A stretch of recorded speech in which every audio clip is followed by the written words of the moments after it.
there is a box in the basement of the Lee County Ranger Station that doesn't officially exist. If you ask the station commander about it, he'll tell you it's just a dumping ground for old receipt logs, water damage claims, and maintenance requests that never got approved. He'll wave a hand dismissively, lighting a cigarette with the kind of practiced nonchalance that hides a tremor, and tell you to stick to the digital archives upstairs. But if you were to go down those creaking wooden stairs, past the boiler that always smells of singing dust, and shove aside the crates of expired flares, you would find it. It's a heavy, reinforced steel container, the kind meant for ammunition, painted a dull, chipping gray. There is no label on the front. There doesn't need to be. Everyone who has worked this sector for more than 5 years knows exactly what's inside. It's the home of the files that don't fit. Ranger Paul Whitlow sat at his desk 2 floors above, the hum of the fluorescent lights buzzing like a trapped insect against his skull. It was 3 a.m., the dead hour, the time when the silence of the forest outside seemed to press physically against the station windows, testing the glass for weakness.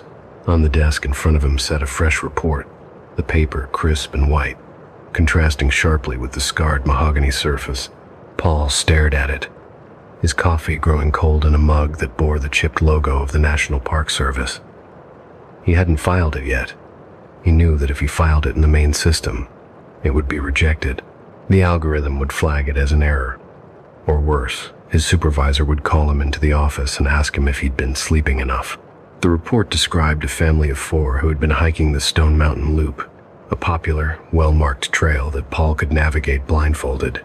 They claimed the trail had simply stopped, not ended at a trailhead, not faded into brush, but stopped cut off by a wall of sheer granite that rose 300 feet into the air.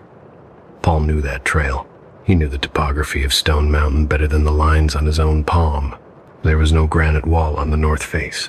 There was only a gentle slope leading down to the creek. But the father, the man who Paul had interviewed for an hour, was shaking so hard he couldn't hold a pen. He swore the wall was there, and that he had seen something moving inside the stone, like a shadow swimming in deep water.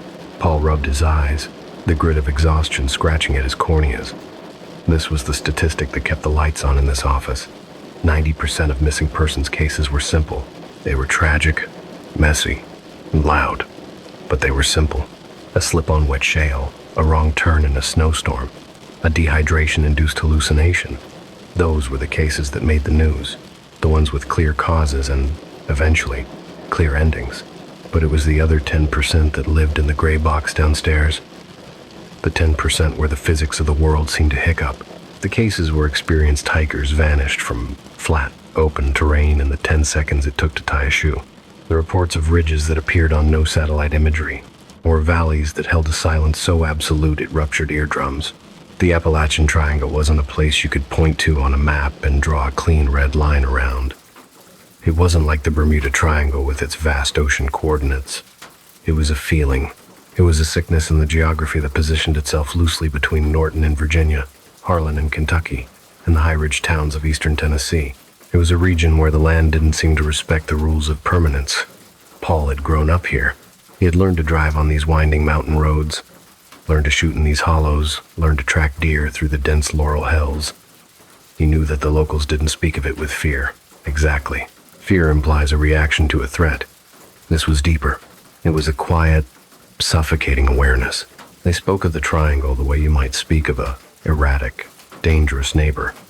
You didn't provoke him, you didn't stare, and you certainly didn't go into his yard after dark. Paul opened the drawer of his desk, the metal runners shrieking in the quiet room. He pulled out a key, a small, brass thing that looked too ordinary for what it guarded. He wasn't supposed to have the key to the basement box, only the commander held that, but Paul had made a copy years ago. He needed to know he wasn't crazy. He needed to be able to go down there, open the lid, and read the handwritten notes of rangers dead for decades who had seen the same impossible things he was seeing now. He stood up, his knees popping, and walked to the window. Outside, the forest was a wall of black. The floodlight in the parking lot cut a cone of illumination through the mist, revealing nothing but wet asphalt and the encroaching tree line. The trees looked still, but Paul knew better. He remembered the file he had read last week, a report from 1998. A hiker had called 911, not in a panic, but in a state of calm, detached wonder, claiming that the trees were moving around him like chess pieces. The operator had tried to keep him on the line, tried to get a GPS fix, but the signal had bounced wildly. Triangulation placing the man first in Ohio, then in Georgia, then right in the station's backyard. The hiker had said, "They aren't walking, they're sliding. The roots are staying in the ground, but the ground is moving." That was the horror of it. It wasn't just that people got lost. It was that the world they were lost in wasn't the one printed on the brochures. It was the FOMO of the worst kind, the fear that there was an entire reality sitting right on top of this one. A secret layer of the world that only revealed itself when it wanted to feed. And once you saw it, once you realized the map was a lie, you could never really trust the ground under your feet again. You were always waiting for the moment the floor would drop out. The radio on his desk crackled, startling him. The burst of static was loud, aggressive, tearing through the silence like canvas ripping. Paul turned, staring at the handset. It shouldn't be active. The night patrol had checked in an hour ago, confirming they were bedding down at the overlook. The channel was supposed to be dead air until sunrise. "Station," a voice whispered through the static. It was faint, distorted by distance and interference, but the tone was wrong. It wasn't the frantic scream of an emergency. It was flat, clinical. Paul grabbed the handset, pressing the transmit button. "This is station. Identify." Static washed over the line, sounding wet and heavy, like rain on a tin roof. Then the voice returned. "Station. This is Unit 4. I have a visual anomaly at Sector 7, Unit 4. That was Miller. Paul frowned. Miller was a veteran, a guy who had pulled bodies out of rivers without blinking. He didn't use words like visual anomaly. He used words like bear, fire, or slide. Unit 4. Say again. Did you say Sector 7? Paul pulled the laminated map from the wall, his finger tracing the grid lines. Sector 7 was the flats, a 3-mile stretch of plateau near the Kentucky border. It was boring, featureless terrain. Scrub brush, hard-packed dirt, and open sky. It was the safest grid in the entire district. Affirmative. Miller's voice came back, and now Paul could hear the strain in it, the tight-jawed control of a man trying not to scream. "I'm looking at a cliff, Paul. I'm looking at a drop-off. I can't see the bottom."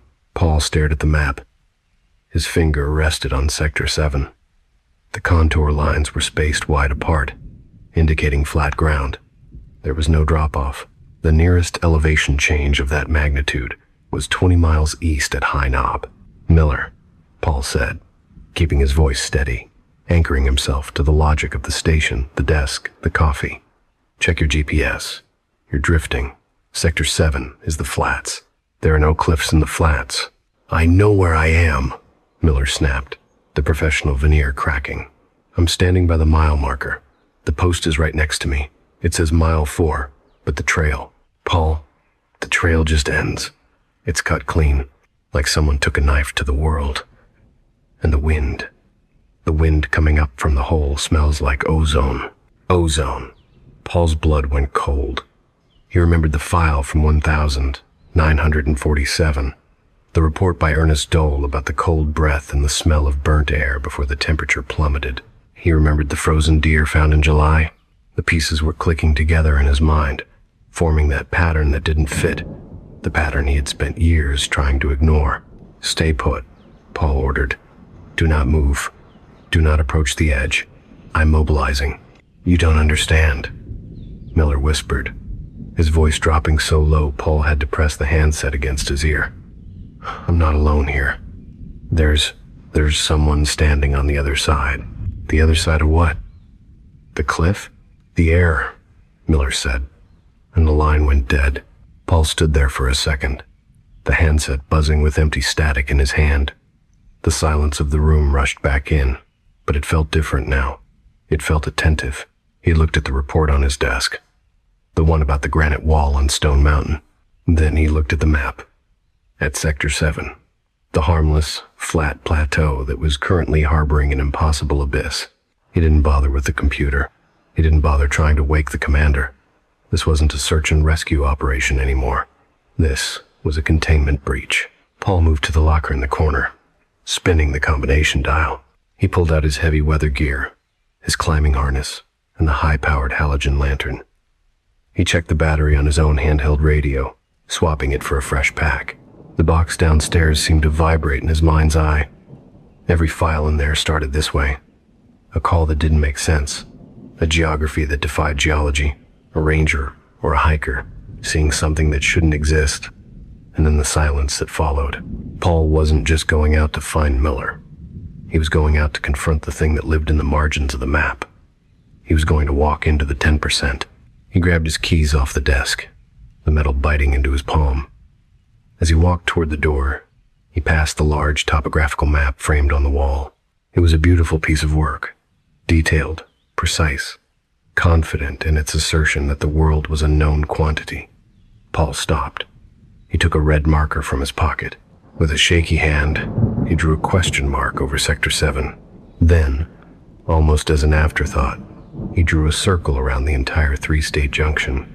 It holds its own shape, he muttered to the empty room, quoting a pastor from a 1995 interview transcript he had memorized. The land chooses the way. He stepped out into the night air. It was thick, humid, and smelled faintly of wet decay, but as he walked toward his jeep, the gravel crunching loudly under his boots, he caught another scent on the breeze. It was faint, sharp, and unmistakably out of place. It was the smell of ozone. Paul climbed into the jeep and turned the key. The engine roared to life, the headlights cutting two bright tunnels into the dark. He reached for the dashboard radio to hail Miller one last time, to tell him he was coming, to tell him to keep his eyes on the ground and not the empty air. But before his fingers touched the dial, the radio hissed. It wasn't the white noise of static this time. It was a sound that made the hair on Paul's arms stand up. It was a rhythmic, rising and falling sound. It sounded like breathing. And it was coming from the passenger seat speaker, close enough to touch, the mimic in the mist. The breathing from the radio speaker didn't stop when Paul killed the engine. It lingered for a chaotic, impossible half-second in the silence of the cab before fading into the damp air of the Stone Mountain trailhead. Paul sat there, his hand gripping the key so hard his knuckles turned the color of old bone. He waited for the sound to return, for the static to coalesce into words, but the Jeep remained silent. The only sound was the ticking of the cooling metal and the frantic, rhythmic thumping of his own heart against his ribs. He stepped out, the gravel crunching loudly under his boots too loud. The trailhead was usually empty at this hour, a lonely patch of dirt and asphalt swallowed by the encroaching rhododendrons. But tonight, a silver sedan sat parked near the rusted gate, its hazard lights flashing in a silent, strobe light rhythm that threw long, jerking shadows against the trees. Standing beside it were two figures, huddled together as if the space between them was the only safe ground left in the world. These were the Millers. Paul recognized the look on their faces before he even saw their features. It wasn't the frantic, tear-streaked panic of parents who had lost a child to a river or a fall. It was the gray, hollowed-out shock of people who had seen the laws of physics dismantled in front of them. It was the look of someone who had peered behind the curtain and realized there was no stage, only a drop. "Ranger," the man said. He was wearing a North Face fleece and expensive hiking boots that looked like they had never seen mud before today. His voice was brittle, like dry leaves stepping on stone. You have to make it stop." Paul approached them slowly, keeping his hands visible, a habit from his days in law enforcement. "Mr. Miller, I'm Ranger Whitlow. I need you to tell me exactly what happened. The report said you heard distress calls." The woman, Mrs. Miller, looked up. Her eyes were red-rimmed, but dry. She looked past Paul, staring intently at the tree line, her head cocked slightly to the side as if listening for a frequency Paul couldn't hear. "Not distress calls," she whispered. She wasn't in distress. She was playing. "Who was playing, ma'am?" "Sarah," she said. "Her daughter?" Paul pulled a notepad from his pocket, though he didn't look at it. "Okay. And where is Sarah now? Did she wander off the trail?" The husband let out a sound that was half laugh, half sob. "That's the thing, Ranger. Sarah isn't here. She's in Columbus, Ohio. She's a junior at Ohio State. We called her. We FaceTimed her 10 minutes ago from the car." She's in her dorm room studying for a biochem exam. Paul paused, the pen hovering over the paper. This was the twist, the jagged edge that separated a missing person case from a triangle case. You spoke to her? We saw her face, Mr. Miller said, his voice rising in pitch. She's safe, but out there. He pointed a trembling finger toward the dark, heavy canopy of the forest. Out there. She was calling us, not just Mom or Dad. She was using her nickname, Sarah Bug. We haven't called her that since she was 6 years old. The air around the trailhead seemed to drop a few degrees. Paul felt the familiar prickle on the back of his neck, the somatic marker of the Appalachian Triangle asserting its presence. Mimicry. It was one of the oldest phenomena in the logs, referenced in folklore as far back as the Cherokee traditions and noted in the earliest settler journals as the mockingbirds of the devil. Tell me exactly what you heard, Paul said, his voice dropping to a low, professional cadence meant to ground them. We were at the overlook, Mrs. Miller said, her gaze still fixed on the woods. About 2 miles in, the sun was going down. It got quiet. You know how it gets quiet? But this was heavy. Then we heard it. Clear as a bell. Mommy? Daddy? Look at me. I'm Sarah Bug.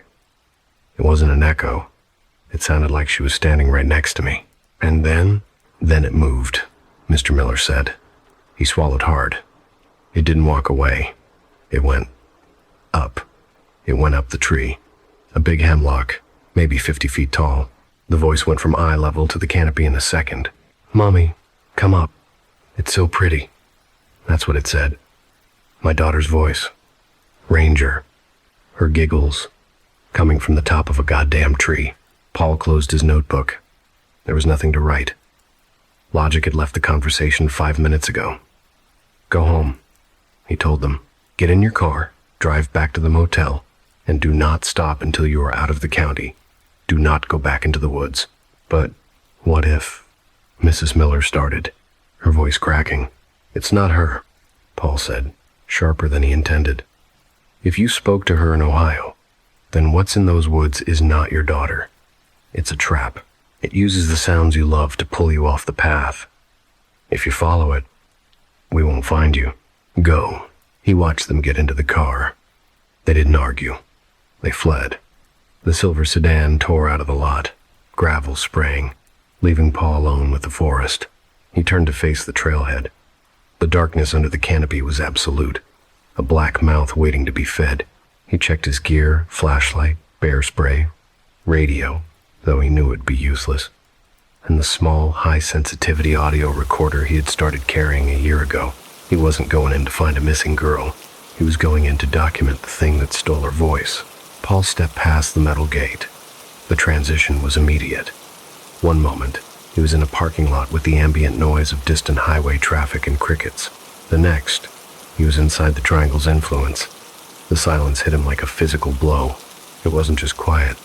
It was a vacuum. The crickets died. The wind died. Even the sound of his own breathing seemed muffled, as if the air itself was too thick to carry vibration. He walked for 20 minutes, his beam cutting a stark white tunnel through the mist that was beginning to rise from the forest floor. The mist didn't move like normal vapor. It coiled. It wrapped around the trunks of the pines like wet cotton, clinging to the bark. He reached the overlook where the Millers had been. It was a granite shelf jutting out over a valley of dense darkness. Paul stood still, killing his light. He needed to listen. He closed his eyes, straining his senses against the unnatural silence. Paul, it wasn't a shout. It was a whisper, intimate and conversational, spoken directly into his right ear. Paul spun around, his hand dropping to the bear spray on his belt, his flashlight flaring to life. The beam swept the clearing. Empty.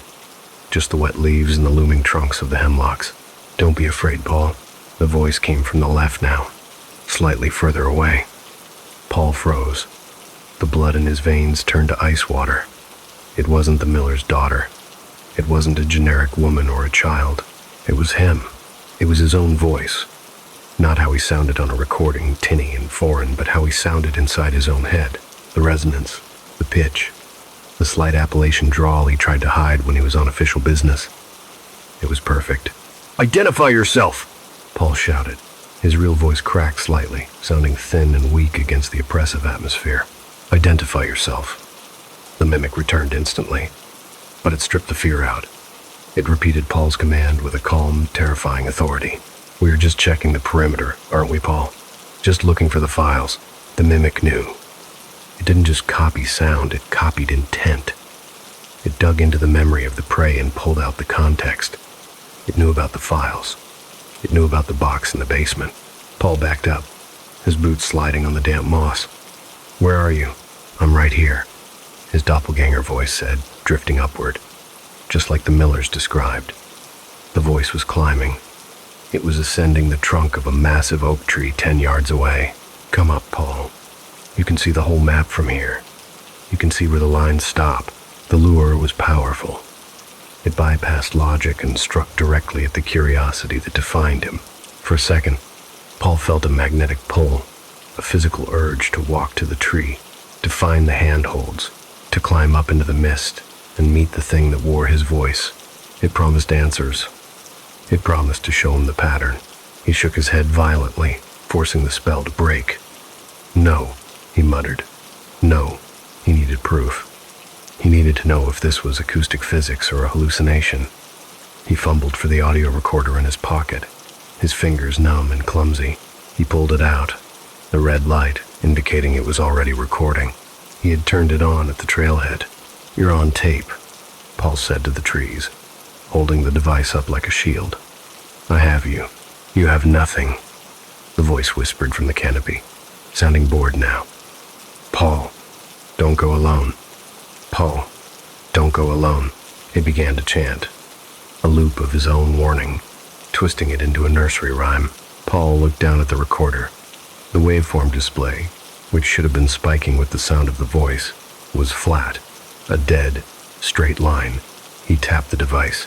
The line jumped with the sound of his finger, confirming the microphone was working. He shouted, "Test!" The line spiked.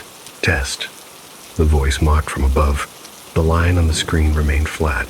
Paul stared at the device, his mind reeling. The sound wasn't moving through the air. There were no sound waves. The creature wasn't vibrating vocal cords or manipulating air pressure.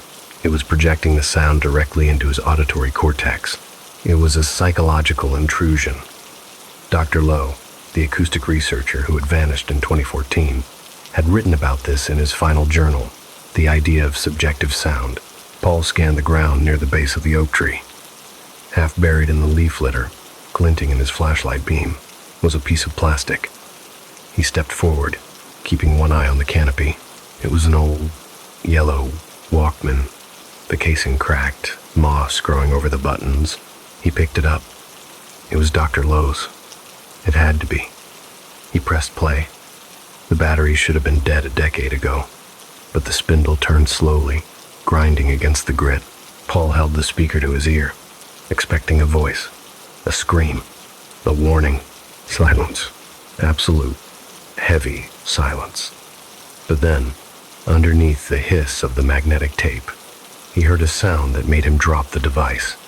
It was the sound of something wet sliding over stone, and then a voice, Lowe's voice, whispering, "It's not in the ear, it's in the mind. Run." The mimic in the tree stopped chanting. The silence of the woods slammed back down, heavier than before. But this time, the quality of the silence had changed. It wasn't just the absence of noise. It was the presence of a void. Paul backed away, his heart hammering a frantic rhythm against his ribs. He didn't turn his back on the tree. He retreated, step by careful step, until the oak was swallowed by the mist. He needed to get out. He needed to get back to the jeep, to the station, to the world of maps and lines. But as he took another step backward, the heel of his boot didn't hit soft earth. It hit nothing. The sound of his footfall vanished before it touched the ground. He had backed into something worse than the mimic. He turned, disoriented, and realized the mist had changed texture. It wasn't swirling anymore. It was still, perfectly, terrifyingly still. The sound of his own breathing disappeared. He clapped his hands in front of his face, and there was no report. No slap of skin on skin, just a dull vibration in his palms. He had backed out of the frying pan and into the vacuum chamber. The world went on mute, and Paul realized with a sinking dread that the mimic had herded him here. It hadn't been mocking him. It had been steering him. He turned to run, but the air felt like thick glass, and the silence was a weight that promised to crush him. The vacuum chamber. The pressure in his ears was the first thing that registered a sharp pneumatic squeeze like an airplane descending too rapidly. Paul clawed at his jaw, trying to pop his eustachian tubes, but the pressure wasn't internal. It was environmental. The air itself had changed density, becoming a viscous, heavy medium that resisted his movements. He took a stumbling step forward, his mouth open in a silent scream of frustration. He could feel the muscles in his throat constrict, feel the rush of air over his vocal cords, but no sound emerged. It wasn't just that the woods were quiet. It was that the mechanism of sound transmission had been revoked. The vibrations died the instant they left his lips, smothered by the atmosphere. He looked down at his boots. He stomped his left foot hard against a protruding root. He felt the jar of the impact travel up his shin bone, felt the sudden deceleration of his heel. But the accompanying thud was simply absent. It was a disconnect that made his brain reel, inducing a sudden, violent wave of vertigo. His sensory inputs were at war. His eyes saw the impact. His proprioception felt the impact. His ears reported a void. Paul leaned against a tree, gasping for breath. Even the air entering his lungs felt wrong, thin and metallic, lacking the rich, organic humidity of the surrounding forest.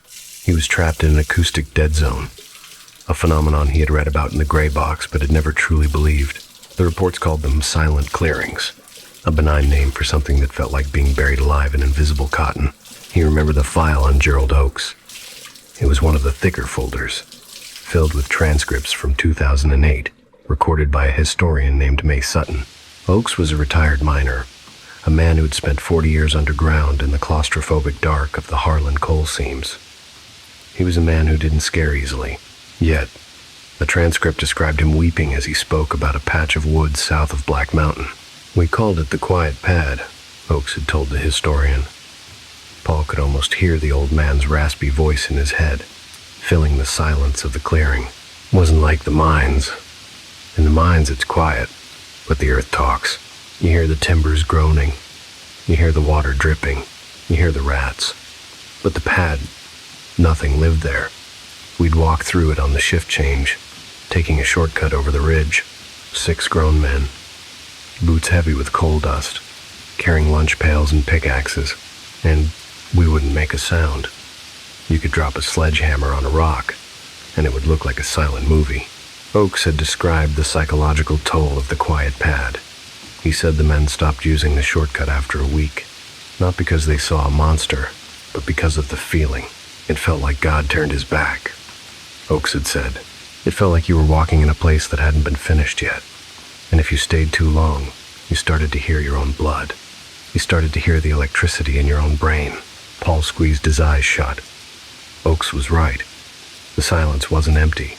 It was loud, with the noise of his own biology. He could hear the high-pitched whine of his nervous system, the wet squelch of his heart pumping, the creak of his cervical vertebrae as he turned his head. It was maddening. It was an isolation tank forced upon him in the middle of the wilderness. He pushed off the tree, forcing himself to move. He needed to find the boundary. These zones were usually small, according to the logs, sometimes only 20 paces across. He walked with his hands outstretched, like a man navigating a burning building, terrified of walking into something he couldn't hear coming. He checked his radio again. He keyed the mic, screaming his call sign into the receiver. The transmit light didn't even flicker. The device wasn't just failing to transmit. It was dead. The silence seemed to extend to the electromagnetic spectrum. The batteries were warm, almost hot, as if the energy inside them was being siphoned off by the air itself. Paul moved deeper into the clearing. The trees here were different. They were gnarled, their branches twisting back in on themselves as if recoiling from the sky. The leaves were a dull, sickly gray-green, and they hung perfectly still. Then he saw the bird. It was a northern cardinal, a flash of brilliant red suspended at eye level about 10 feet away. Paul stopped, his flashlight beam catching the creature. At first, He thought it was stuck in a spider web, but there was no silk glinting in the light. He stepped closer, moving with slow, hydraulic deliberation. The bird wasn't stuck. It was flying. Its wings were blurred, beating frantically, but it wasn't moving forward. It wasn't hovering like a hummingbird. It was fighting a gale-force wind. Paul frowned. He looked at the leaves around the bird. They were motionless. He looked at his own jacket sleeves. They hung limp. There was no wind here. The air was stagnant. Yet the cardinal was leaning forward, its tiny beak open, its aerodynamic profile adjusted for a headwind that had to be blowing at 30 miles per hour. He reached out a hand toward the bird. As his fingers crossed the invisible space between them, he felt it. It wasn't wind.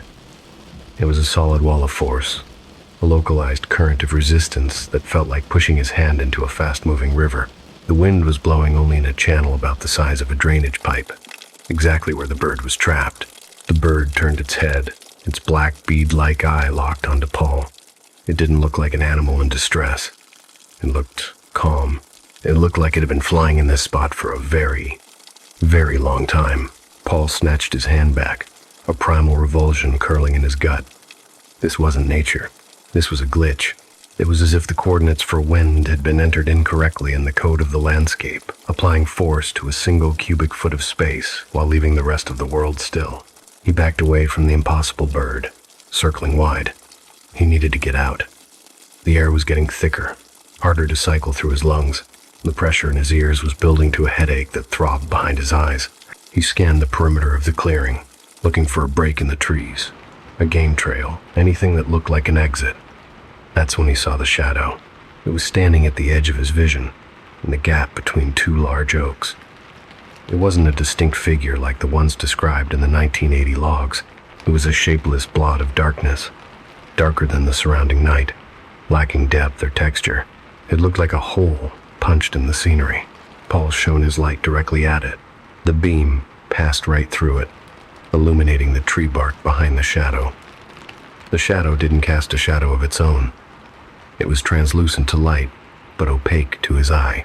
He stared at it, unblinking, his breath hitched in his chest. The shape was static. Then he blinked. In the fraction of a second that his eyelids were closed, the shape moved. It didn't slide or walk. It relocated. When Paul's eyes opened, the shadow was 5 feet closer. It was no longer between the trees. It was standing on the open ground of the clearing. Paul froze. He knew this game. Every child knew this game. Red light, green light. He kept his eyes peeled open, tears beginning to well up in the corners as the dry, stagnant air irritated his corneas. As long as he looked at it, the shadow was just a stain on the air, but he could feel its intent radiating toward him, a cold, hungry pressure that had nothing to do with atmospheric density. He had to blink. His eyes were burning. He formulated a plan. He would turn and run. He would close his eyes and sprint, trusting his memory of the terrain, trusting that the quiet pad wasn't infinite. He took a breath, counted to 3 in his head. The shadow seemed to swell, growing taller. The silence in his ears roared, a deafening crescendo of nothingness. 3. Paul squeezed his eyes shut and spun on his heel. He pushed off with every ounce of strength in his legs, driving himself forward into the dark. He waited for the cold touch of the shadow on his shoulder. He waited to be tripped, to be grabbed, to be pulled into the void forever. But he felt nothing but the resistance of the thick air. He ran blind. He ran until his lungs burned and his legs screamed. He ran until he felt the texture of the ground change under his boots, shifting from soft leaf litter to hard, rocky scree. And then he hit the wall. Not a stone wall, a thermal wall. He burst through the invisible barrier of the silent clearing with the violence of a diver breaking the surface. The sound rushed back in all at once, the roar of wind in the trees, the crunch of his own footsteps, the gasp of his own breath. It was deafening, a sonic boom of reality reasserting itself. But the relief lasted only a microsecond, because the air he stepped into wasn't the humid, 70-degree night air of a Virginia summer. It was freezing. Paul skid to a halt, his boots sliding on ice. The sweat on his face flash froze instantly, turning into a mask of rime. The air was a physical assault, a knife edge of cold that burned his exposed skin. He opened his eyes, gasping, seeing his breath billow out in huge, thick clouds of white steam. He wasn't on the ridge anymore. Or rather, the ridge had changed. The trees around him were coated in a thick layer of frost. The ground was white. It was July 14th, and he had just stepped into the heart of a blizzard. Winter in July. The cold wasn't just a temperature. It was a physical weight. It pressed against his wet clothes, turning the sweat of his exertion into a layer of crushed glass against his skin. Paul dropped to one knee, gasping, his breath blooming in front of him like a distress signal. The air tasted sharp, sterile, and terrified. He looked at his hands. His knuckles were already turning a waxen blue. He fumbled for the zipper of his jacket, his fingers stiff and clumsy, fighting to seal in whatever body heat he had left. It was impossible. His mind, trained on cause and effect, on isobars and pressure fronts, scrambled for purchase. You don't get blizzards in Virginia in July. You don't get a 50-degree drop in the span of a single footstep. But the evidence was crunching under his boots. Paul forced himself to stand. The vertigo from the silent clearing had been replaced by the brutal clarity of the freeze. He looked around. He was still on the ridge near High Knob, but the world had been repainted. The lush, verdant green of the summer canopy was gone, hidden under a thick, rime-like coating of frost. It wasn't soft snow. It was hard, jagged ice that had formed instantly, freezing the sap inside the branches. He watched, mesmerized and horrified, as the phenomenon continued to unfold. To his left, a rhododendron bush was dying in real time. The broad, waxy leaves were curling inward, turning black as the ice crystals ruptured their cellular structure. The frost crept across the surface of the leaves with the speed of a spreading flame. A white fire consuming the green. Paul took a step toward it, the ground sounding like breaking bone beneath him. He reached out a trembling hand. He needed to verify the reality of it. He needed to know if this was another sensory hallucination like the mimic or the silence. He brushed his index finger against a frozen leaf. The pain was immediate and searing. It wasn't the dull ache of cold. It was the sharp, biting sting of a burn. He jerked his hand back, cradling it against his chest. The skin on his fingertip was white and blistered. This was cryogenics. This was the kind of cold found in deep space, or in industrial labs. Localized frozen precipitation, Paul whispered, his voice shaking. He remembered the file from 2007. A volunteer search team near Powell Mountain had reported a patch of snow on an April afternoon. They had described it as fresh and powder-like. The ranger who investigated found nothing but wet ground. Paul had dismissed it as a prank or a misidentified patch of hail. But this wasn't hail. This was the cold breath. That was what Ernest Dole had called it in 1947. A short, cold breath, moving up from the ground. Paul turned in a slow circle, assessing the perimeter. That was when the geometry of the anomaly struck him. The winter wasn't everywhere. It was contained. He was standing in the center of a perfect circle, perhaps 20 feet in diameter. Beyond that invisible line, the summer night continued uninterrupted. He could see the fireflies blinking in the humid air just 10 yards away. He could see the leaves of the trees outside the circle swaying gently in a warm breeze that refused to cross the threshold. He was trapped in a snow globe.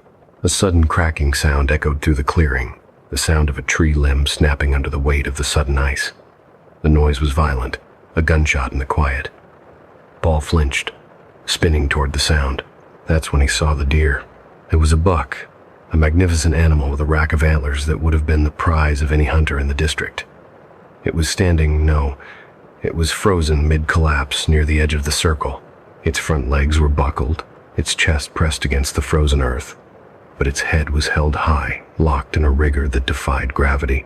Paul approached it, the ice crunching loudly. He drew his sidearm, a reflex born of fear, though he knew a bullet would do nothing against the weather. The deer was a statue. The ice had coated every individual hair on its hide, turning it into a sculpture of spun glass. There was no steam rising from its nostrils, no rise and fall of the ribcage. It had been flash frozen in the blink of an eye. The life extinguished so quickly the biology hadn't had time to register the death, but it was the eyes that stopped Paul in his tracks. The buck's eyes were wide open. They weren't clouded with death. They were clear, dark, and terrified.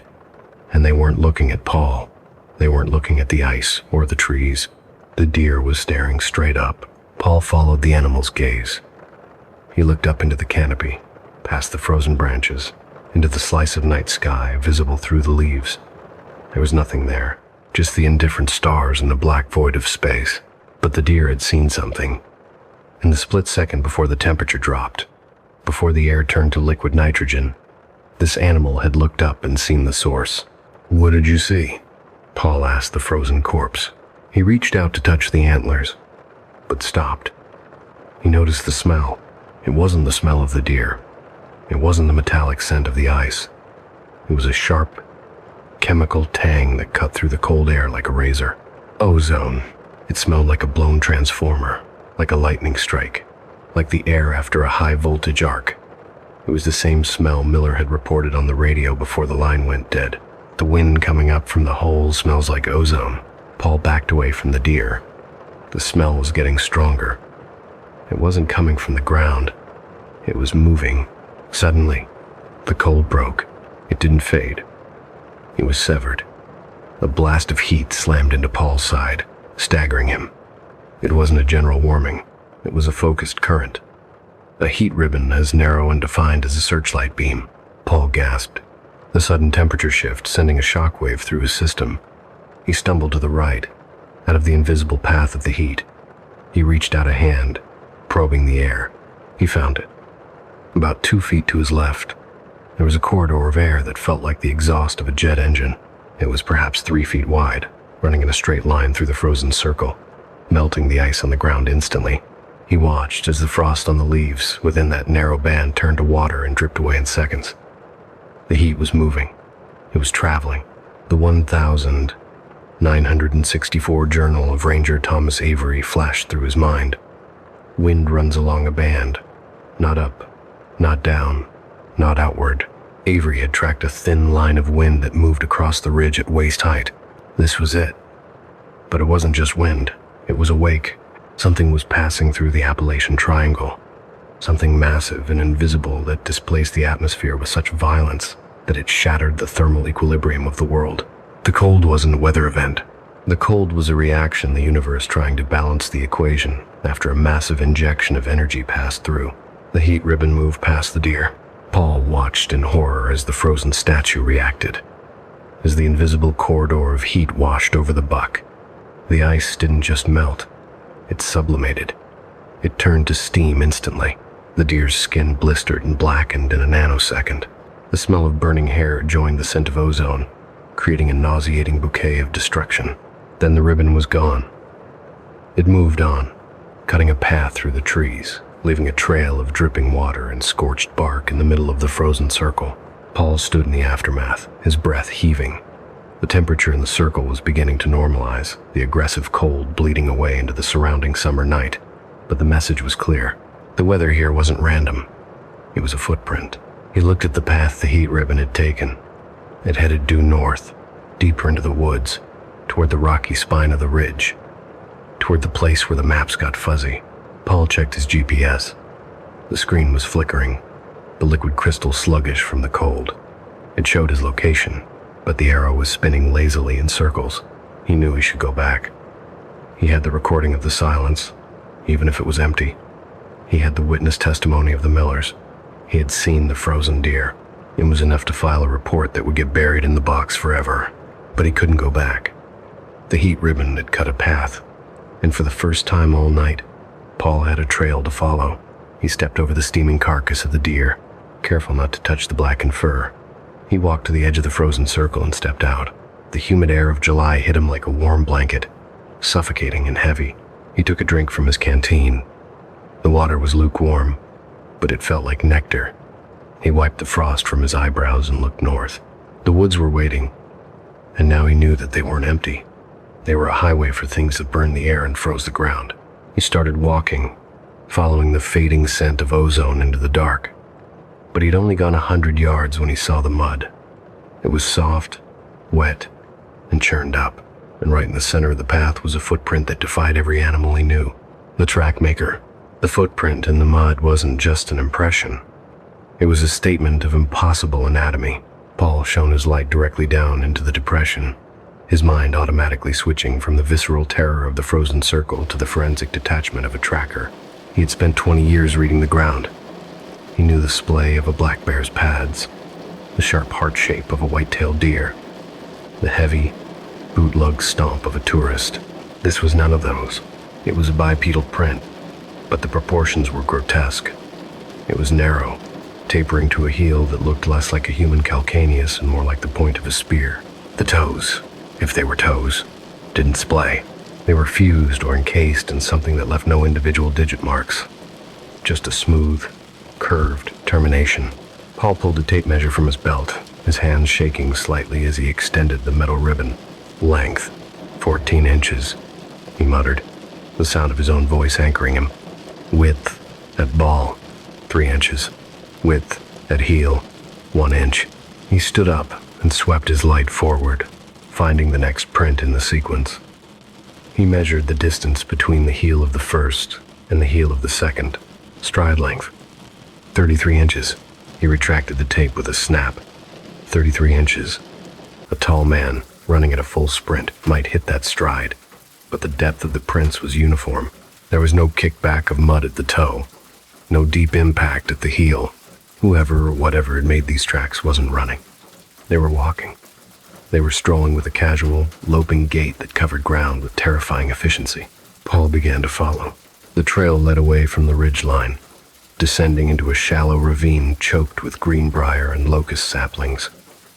It was the kind of terrain that rangers called a dog-hair thicket, dense, weaving, and hostile. To move through it, a human had to turn sideways, push, cut, and curse. A bear would leave a tunnel of broken branches and matted grass. Paul stopped at the edge of the thicket. The tracks went straight in. He leaned forward, shining his light into the tangle of thorns. He expected to see a path of destruction. Snapped limbs, stripped bark, a tunnel carved by the passage of a large body. There was nothing. The greenbrier vines were woven together in a tight, undisturbed net. Spiderwebs spanned the gaps between the thorns, glistening with dew, unbroken, and yet clearly visible on the soft earth beneath the undisturbed vines. The footprints continued. They marched in a straight, rhythmic line through the center of the briar patch. Paul felt a cold knot tighten in his stomach. The walker hadn't pushed the vines aside. It hadn't crawled under them. It had walked through them. It had phased through the solid matter of the wood like a ghost walking through a wall, interacting only with the ground beneath its feet. Phasing, Paul whispered. It was a term from the sci-fi novels he used to read on quiet shifts, not a word that belonged in a field report. He had no choice but to follow, but he couldn't phase. He had to fight. Paul drew his machete, the steel singing against the leather sheath. He began to hack a path parallel to the tracks, sweat stinging his eyes as the thorns tore at his jacket. It took him 20 minutes to cover 50 yards. He emerged on the other side, panting, bleeding from a scratch on his cheek, his gear snagged and dirty. The entity had crossed the same distance in seconds, without disturbing a single leaf. The tracks led out of the hollow and began to climb. The terrain shifted from soil to loose shale, then to solid limestone. Usually, tracking ended here. Rock didn't hold memories like mud did, but this walker was heavy, incredibly heavy. On the mossy patches of the stone, the moss was compressed into a paste. On the bare rock, Paul found faint, white stress fractures where the point of the heel had struck with the force of a pile driver. The trail led toward the base of Sand Lake Ridge. Paul knew this face. It was a vertical escarpment, a 60-foot wall of gray cliff that required ropes and climbing pro to ascend. There was no trail here. He reached the base of the cliff and aimed his light at the ground, looking for the turn. The walker would have had to veer left or right to skirt the wall. The tracks didn't turn. Paul stared, blinking rain out of his eyes. The final footprint in the soil was planted inches from the base of the rock, and the next footprint was on the wall. It wasn't a smear. It wasn't a scuff mark from a boot-seeking purchase. It was a perfect, deep impression pressed into the solid limestone, as if the rock were wet clay. And 3 feet above that, another, and another. The trail continued straight up the vertical face of the cliff. The stride length didn't change. The depth didn't change. The angle of the foot relative to the surface remained a perfect 90 degrees. The impossible line, Paul breathed. He remembered the 1,977 search log, the sketch drawn by team leader Harold Pike. A line of tracks walking up a mountain like gravity was a suggestion rather than a law. Paul looked up. The tracks marched into the darkness above, indifferent to the vertical plane. "Okay," he said, his voice trembling with a mix of fear and adrenaline. "Okay. You want to play?" He holstered his flashlight and adjusted his climbing harness. He didn't have ropes set, but he was a free climber. He knew the holds on Sandlick. He could scramble up the chimney crack to the left and traverse over to inspect the tracks higher up. He began to climb. The rock was wet and slick, the night air cooling rapidly after the strange heat of the valley. He moved methodically, hand foot hand, checking every hold. When he was 20 feet up, he shimmied sideways, reaching out to touch one of the impossible prints. His fingers brushed the indentation. It was smooth, almost polished, pressed 2 inches deep into the stone. The sheer force required to do this was incalculable. It would take a hydraulic press to stamp the shape into limestone. Suddenly, his boot slipped. The wet moss sheared off under his weight.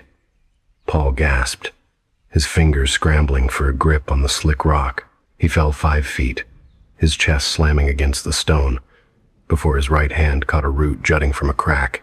He hung there, legs dangling over the dark, breath wheezing in his throat. Above him, the footprints seemed to mock him.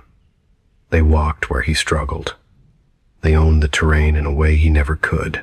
Paul pulled himself up, shaking, and scrambled the rest of the way to the top of the ridge. He collapsed on the rim, rolling onto his back to stare at the sky. The stars were hidden by low, racing clouds. He sat up. He had to find where the tracks crested the wall. He walked to the edge. Sure enough, the footprints stepped over the lip of the cliff and resumed their horizontal march across the plateau. But here, the pattern changed. About 10 yards from the cliff edge, the tracks entered a small clearing of bare red clay. And there, they stopped moving forward. Paul shone his light on the ground. The clay was a mess of impressions, but it wasn't chaotic. It was geometric. There were dozens of prints, all identical, all belonging to the same entity. But they were arranged in a complex, intersecting lattice. The walker had paced back and forth, crossing its own path at precise angles, creating a grid of diamond shapes in the mud. Paul crouched down to examine an intersection where 2 tracks crossed. This was where physics broke down again. In a normal world, if you step in mud and then step on that same spot again later, the second print obliterates or deforms the first. The fresh mud pushes into the old depression. Here, the tracks overlapped like ghostly images in a double-exposed photograph. The first print remained perfect. The second print, crossing it, was also perfect. The mud in the center, where the weight of both steps should have churned the earth into sludge, was pristine. Intersections clean, Paul recited from the 2010 Jensen log. No layering visible. It looked as if the entity existed in different moments of time simultaneously. The footprints weren't happening sequentially. They were happening all at once, in layers of reality that didn't touch each other. He reached out to touch the center of the pattern. The clay looked wet. The rain had started to fall in a steady drizzle, coating the forest in a sheen of moisture. Paul pressed his thumb into the deepest part of a heel print. It was dry. He jerked his hand back. He looked at his thumb. No mud. No moisture. Just dry, red dust. He touched the ground outside the print. Wet, sticky, slick mud. He touched the print again. Bone dry. He grabbed his canteen and poured a small stream of water directly into the track. The water didn't pool. It didn't soak in. It beaded up like mercury on a hot skillet, dancing on the surface of the dust, refusing to wet the earth that the entity had stepped on. Hydrophobic, Paul said. It changes the soil chemistry. The entity wasn't just heavy. It was wrong. Its very presence altered the molecular structure of the ground it touched, rendering it alien to the water of this world. Paul stood up, wiping his dry thumb on his wet pants. The cognitive dissonance was making him nauseous. Every clue he found pushed the answer further away from biology and closer to ontology. He wasn't tracking an animal. He was tracking a revision of reality. He followed the trail out of the geometric clearing. The tracks resumed their straight, loping stride, heading toward a dense stand of pines. The ground here got softer, turning into a peat bog that usually sucked at Paul's boots, threatening to pull them off his feet. The tracks went deep here, sinking 6-7 inches into the muck, and then they stopped. Paul swept his light back and forth. The trail was clear, deep, and undeniable. It led straight into the center of a mud pit about 10 feet wide. And there, in the middle of the open ground, the footprints simply ceased. There was no tree to jump into, no rock to leap onto. The distance to the edge of the pit was too far for a jump, and even if the thing had jumped, there would be a deep launch mark, a disruption in the mud. There was nothing. The final prints were flat, even, and calm. It was as if the walker had been deleted. Paul circled the mud pit. He checked the perimeter for 30 minutes. He widened his search, spiraling out to 50 yards, looking for a scuff, a broken twig, a sign that the entity had landed or resumed its walk. The woods were pristine. The trackmaker had stepped into the center of the mud and stepped out of the universe. Paul stood at the edge of the pit, the rain dripping from the brim of his hat. He felt a profound sense of mockery.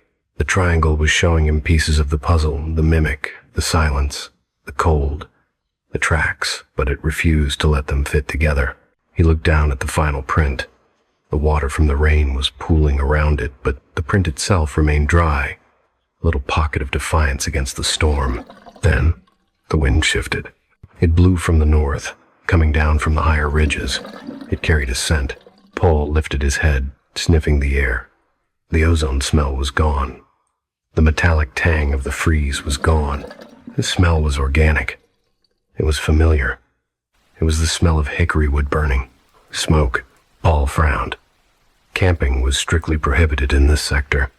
No permits had been issued for Sandlick Ridge in months. And yet, the smell was distinct, rich, and close. And underneath the wood smoke, there was another smell. The smell of coffee. Paul checked his watch. It was 4:15 a.m. Someone was cooking breakfast in the middle of the containment zone, less than a quarter mile from where a monster had vanished into thin air. Paul turned away from the impossible tracks. He couldn't solve the physics, but he could solve a campfire. He adjusted his pack, gripping the handle of his machete. "Hello?" he called out, his voice deadened by the wet trees. No answer. Just the smell of coffee, stronger now, pulling him forward like a hook in the gill. He began to walk toward the smoke, leaving the dry footprints behind in the rain. He didn't know it yet, but he wasn't walking toward a rescue. He was walking toward a pause. The pause de meal. The smell of coffee in the wilderness is usually a comfort, a sign of civilization and warmth. Here, on a ridge where the laws of physics were being rewritten, it felt like a trap. Paul moved toward it anyway, drawn by a mixture of curiosity and a desperate need for something normal. He found the source in a small, sheltered hollow about 300 yards from the impossible mud pit. It was a campsite, meticulously organized and perfectly maintained. A high-end, 3-season tent was pitched on a flat patch of ground, its rain-fly taut and secure. A backpack leaned against a tree. Its contents, water bottles, a map case, a folded jacket arranged with military precision. In the center of the clearing, a small fire crackled in a stone ring. A blackened percolator hung over the flames, sputtering steam, and there was no one there. Paul approached the fire, his hand resting on the grip of his sidearm. "Hello?" he called again. Silence. Just the pop of the wood and the hiss of the coffee. He walked into the camp. The heat from the fire was real, a welcome relief from the lingering chill in his bones. He checked the perimeter. There were no tracks leading away. The ground around the tent was undisturbed, save for the faint impressions of someone moving around the fire pit. He knelt by the fire. The coffee pot was boiling over, the dark liquid hissing as it hit the coals. He used a stick to lift it off the heat, setting it on a flat rock. It was fresh. The grounds hadn't settled yet. Whoever brewed this had been here minutes ago. He turned his attention to the tent. The flap was unzipped, but closed. "Ranger service," he announced, his voice tight. "I'm coming in." He pulled the flap back. The tent was empty of people, but filled with personality. A sleeping bag was unrolled, the pillow indented as if someone had just risen. A pair of hiking boots sat neatly by the door. Paul frowned. If the boots were here, the camper was barefoot. In this terrain, on top of the sleeping bag lay a leather-bound journal and a pen. The pen was uncapped. Paul crawled inside, the air smelling of nylon and old paper. He picked up the journal. It was heavy, filled with neat, cramped handwriting that grew more erratic toward the end. He flipped to the last entry. The ink was wet. He touched it, and it smeared blue across his fingertip. The entry was dated the 14th of June, 1981. Paul stared at the date. He checked his watch. It was July 2026. He read the text. "The ridge feels heavy today, like the air is holding its breath." I saw the man in the green jacket again. He was standing by the mud pit, looking at the tracks. He looks confused. He looks scared. I tried to wave, but he didn't see me. He just walked right through me. I think the sentence ended there. A long, jagged line of ink trailed off the page, as if the writer had been yanked away mid-thought. The man in the green jacket. Paul looked down at his own chest. He was wearing his standard-issue NPS green rain jacket. Cold shiver that had nothing to do with the weather crawled up his spine. He dropped the journal and scrambled backward out of the tent. He needed air. He stood up and scanned the campsite again. It wasn't just abandoned. It was paused. The fire hadn't burned down. The coffee hadn't cooled. The scene was locked in a moment of interruption. Then he saw the camera. It was sitting on a tree stump near the fire ring. It was an old Canon AE-1, a film camera from the 70s, heavy and mechanical. The lens cap was off. It was pointed directly at the tent. Paul walked over to it. He knew he shouldn't touch it. He knew this was evidence. But the compulsion was overwhelming. He bent down and looked through the viewfinder. The image was dark, framed by the circle of the lens. He could see the tent. He could see the fire, and he could see a man standing in front of the tent, looking back at the camera. The man was wearing a green jacket. He had a look of terrified realization on his face. It was Paul. He pulled his eye away from the viewfinder, gasping. He looked at the tent. It was empty. He looked back through the camera. There he was, standing in the frame. He wasn't looking at a live feed. This was an optical viewfinder. It showed what was in front of the lens right now. But he wasn't in front of the lens. He was behind it. Recursive, he whispered. He was seeing himself from the perspective of the camera, but the camera was seeing him from a perspective that shouldn't exist. It was a loop, a visual paradox. He reached out and grabbed the camera, turning it around to look at the lens. The glass was dark, reflecting his own face, and in the reflection, standing just behind his left shoulder, was a man. He was thin, bearded, wearing a flannel shirt that looked like it belonged in a vintage catalog. He was barefoot, and he was smiling. Paul spun around, swinging the heavy camera like a weapon. There was no one there. "Patrick?" Paul shouted. Patrick Lane, the name of the missing hiker from the 1981 file, came to his lips unbidden. "The ridge feels..." The unfinished sentence hung in the air. Paul realized with a sudden, sickening clarity why the camp was empty. Patrick Lane hadn't left. He hadn't been taken. He had been paused. He had been edited out of the timeline, leaving his coffee boiling and his sentence unfinished, trapped in the milliseconds between one second and the next. And now, Paul was standing in his campsite, 45 years later, reading wet ink. He backed away from the fire. The warmth didn't feel good anymore. It felt artificial, like the heat of a stage light. He needed to leave. He needed to get away from the tent, the journal, and the camera that saw things backward. He grabbed his pack and ran. He didn't care about noise discipline. He didn't care about the trail. He just ran north, away from the paused meal, desperate to find a place where time still moved forward. He ran until his legs burned, until the smell of coffee was replaced by the smell of wet pine. He stopped to check his bearings, looking up at the sky to find the North Star. But the sky was wrong. The sun was up, Paul stared. He checked his watch. It read 9 p.m. It had been dark 20 minutes ago, but above the tree line, the sun was blazing high in the western sky, casting long afternoon shadows across the ridge. It was setting, but it was doing it in jerky, stroboscopic jumps.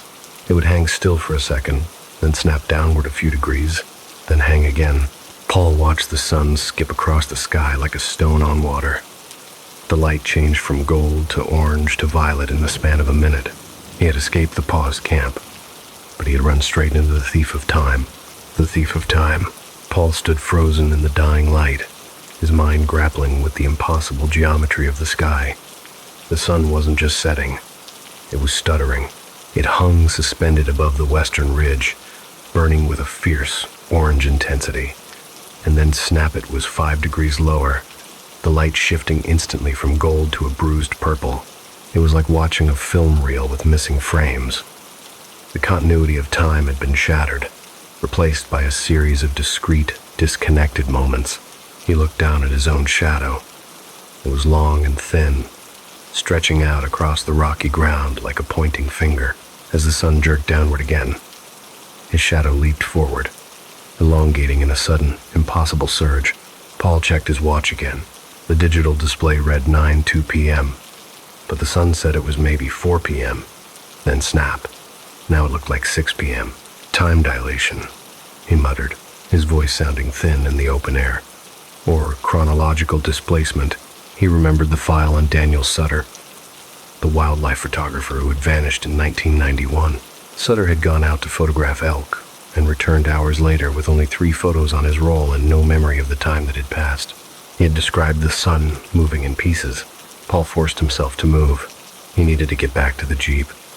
He needed to get out of the triangle before the sun decided to skip straight to midnight. He started down the trail, his boots skidding on loose shale. He wasn't tired. That was the other thing. He had been hiking for what felt like 12 hours. He had climbed a cliff, run through a briar patch, and sprinted away from a campsite. His legs should have been burning. His lungs should have been raw, but he felt fine.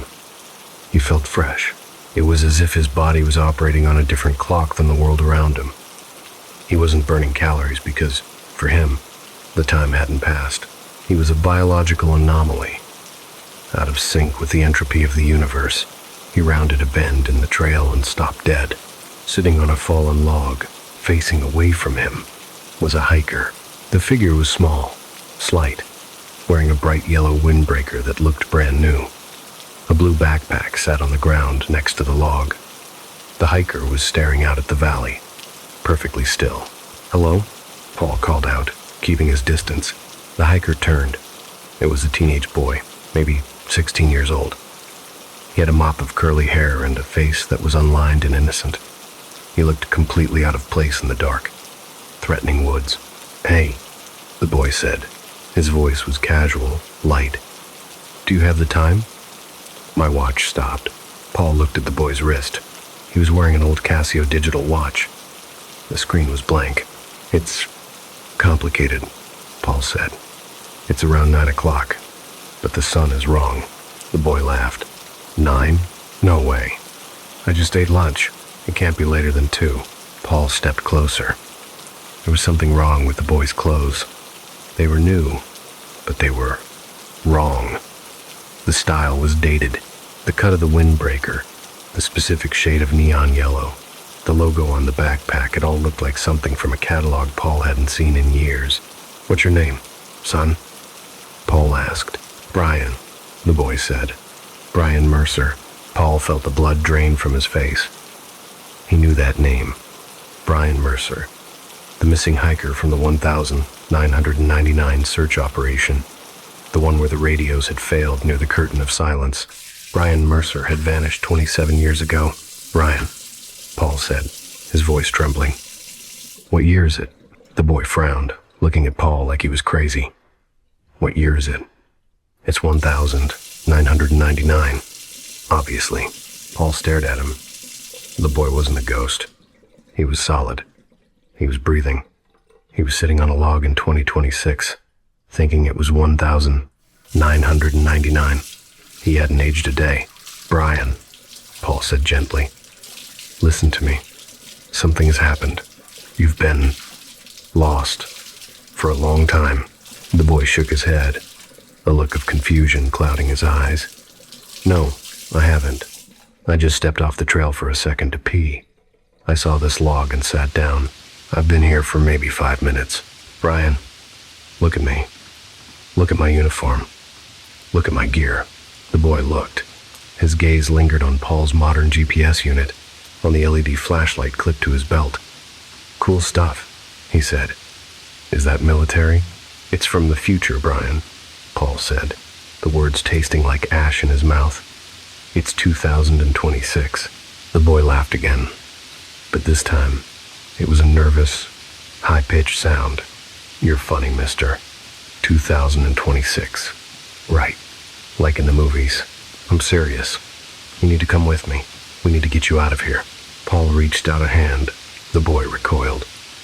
No, I'm waiting for my dad. He's just up the trail. He said he'd be right back. Your dad isn't coming, Brian. Your dad. Paul stopped. He remembered the file. Brian's father had died of a heart attack 3 years after the search was called off. He had died of grief. He'll be here, Brian insisted, his voice turning petulant. He said 5 minutes. The sun jerked again. Snap. It dropped below the horizon. The purple light vanished, replaced instantly by the gray gloom of twilight. It's getting late, Brian said, looking at the sky. I should go find him. No, Paul shouted. Don't go back into the woods. But the boy was already standing up. He shouldered his pack. I'm just going to walk back to the junction. It's not far. Brian. Wait. Paul lunged forward, trying to grab the boy's arm. His hand passed through the yellow windbreaker like it was made of smoke. Paul stumbled, falling to his knees. He looked up. Brian was still there, solid, real. But he was, flickering, like a hologram with a bad connection. It's not time yet, Brian said. His voice sounded distorted now, layered with static. I have to wait for the loop. The loop? Paul whispered. The loop, Brian repeated. He turned away and began to walk up the trail, moving with a strange, jerky gait that matched the movement of the sun. Step, freeze, step, freeze. Brian! Paul screamed. The boy didn't look back. He walked toward a cluster of trees, and as he passed between them, he didn't disappear. He faded. He became translucent, then transparent, and then he was gone. Paul stayed on his knees in the dirt. He understood now. The boy wasn't a ghost. He was a recording. The triangle didn't just trap people in space. It trapped them in time. It stored them. It played them back like a loop on a tape. Brian Mercer was still walking this ridge, waiting for his father, trapped in a 5-minute slice of 1,999 that would never end. And Paul? Was he a recording too? Was he just another loop that would be played back for the next ranger who found this box? He looked at his hands. They looked solid, but he felt the doubt worming its way into his mind. He wasn't tired. He hadn't eaten in hours, but he wasn't hungry. He stood up. He had to keep moving. He had to prove he was linear. He had to prove he could leave. He started running again, checking his compass. North. He needed to go north. He ran for what felt like an hour. The twilight deepened into true night. The stars came out, but they looked wrong, too bright, too close. And then, up ahead, he saw something that made him stop. It was a tree. A birch tree with a trunk bent at a sharp, unnatural angle, like a broken elbow. Paul knew this tree. He had passed it an hour ago. He checked his GPS. It showed a straight line of travel. He checked his compass. North. He walked past the tree, his heart pounding. Just a coincidence, he muttered. Birch trees bend. He walked another mile. The trail went straight. No turns. No forks. And then, there it was again. The same bent birch tree. The same rock beside it. The same pattern of moss on the bark. Paul stopped. He pulled out his knife. He walked to the tree and carved a deep X into the white bark. Okay, he said. Now I know. He turned and ran. He sprinted. He ran until his lungs, which finally, thankfully, started to burn, screamed for air. He ran for another mile. He slowed down, looking ahead. The bent birch tree was waiting for him, and right there, fresh and white in the moonlight, was the X he had just carved. He was in the loop. The loop. Paul stared at the white X carved into the birch bark. It was raw, weeping sap, a jagged wound in the pale skin of the tree. He touched it. Sticky. Real. He had carved this 10 minutes ago, or 10 miles ago, or 10 years ago. He backed away, his boots scuffing on the loose gravel. The trail stretched out in front of him, perfectly straight, disappearing into the gloom of the night. It looked innocent. It looked like 100 other trails he had walked in his career, but it was a lie, non-Euclidean. He whispered. The term came from a physics textbook he had skimmed in college, a concept that dealt with curved space, with geometries where parallel lines could meet, or where a straight line could form a circle. The Appalachian triangle wasn't just bending time, it was bending space. It was folding the land like a piece of paper, connecting point A to point A over and over again. He remembered the 1990 report of Dr. Samuel Yates, the wildlife researcher who had found duplicate flags on trees he had never revisited. Yates had written, "The landmarks are duplicated. The bearing is unstable." He recalled the sheer panic in Yates's neat handwriting, the tremor that turned his S into a jagged squiggle. Yates hadn't just found duplicate flags. He had found duplicate deer. He had tracked a buck with a distinctive scar on its flank for 4 hours, only to see the same buck, with the same scar, standing 10 feet to his left, watching him track its double. The loop wasn't just topographical, it was biological. It cloned moments. Paul checked his GPS again. The screen glowed with a reassuring, treacherous green light. It showed his track as a straight line moving north. It showed him covering distance. It lied. The satellites were reading his position relative to a grid that no longer applied. He tapped the screen, hoping for a glitch, a reset, anything other than the calm, digital assertion that he was making progress. But the line just extended further north, piercing through the digital representation of the ridge as if the mountain itself were merely a suggestion. He looked at the birch tree. If he kept walking forward, he would just come back here. If he turned around and walked back, he would probably end up here too. The loop was a closed system, a trap, a Mobius strip made of dirt and roots. "Think," he hissed, hitting the side of his head with his palm. "Think like the land." The pastor, Harold Fritz, had said it in 1995. These hills hold their own lines. Men try to follow them, but the land chooses the way. The land chooses. Paul realized he had been trying to impose his own logic on the forest. He had been walking with intent, with a destination in mind. He had been trying to go north, and the forest, sensing that linear desire, had simply fed him the same strip of reality until he choked on it. It was like arguing with a dream. The harder you tried to wake up, the deeper the dream pulled you in.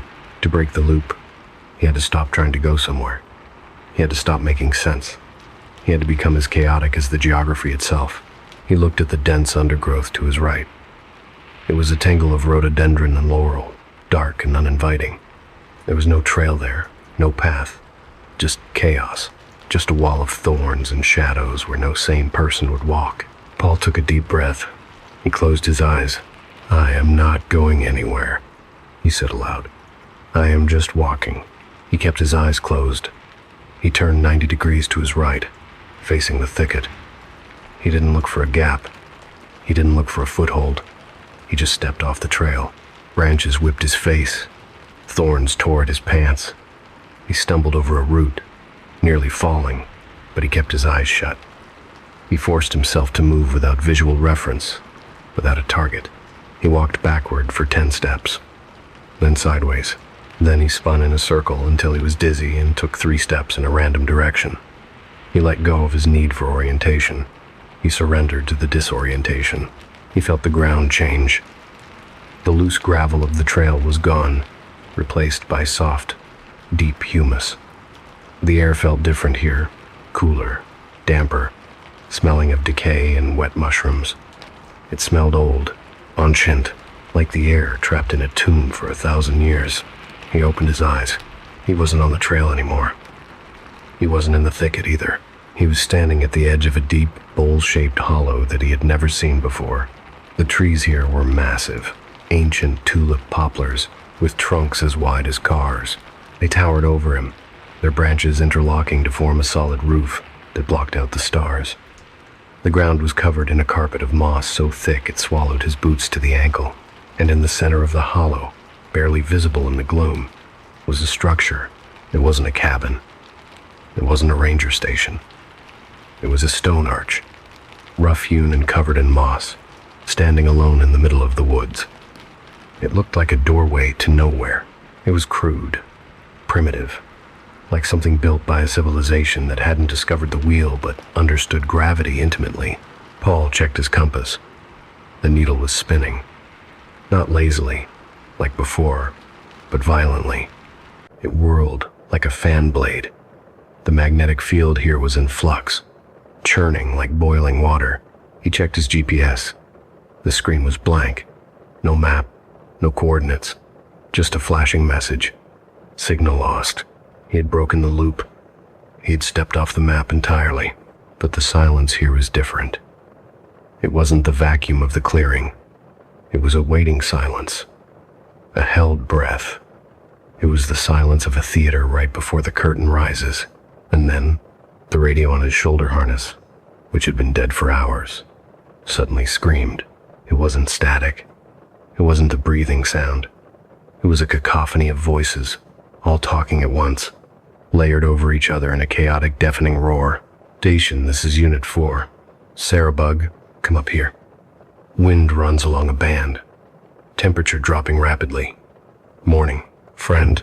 It was a broadcast of everything. Every anomaly, every lost hiker, every ranger report he had ever read. It was the sonic history of the triangle, exploding out of his speaker at maximum volume. It was the dead zone broadcast, the graveyard of signals that trapped every transmission that had ever crossed these ridges. Paul ripped the radio off his shoulder and threw it into the leaves.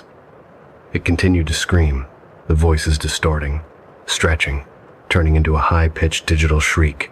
He covered his ears and backed away, stumbling toward the stone arch.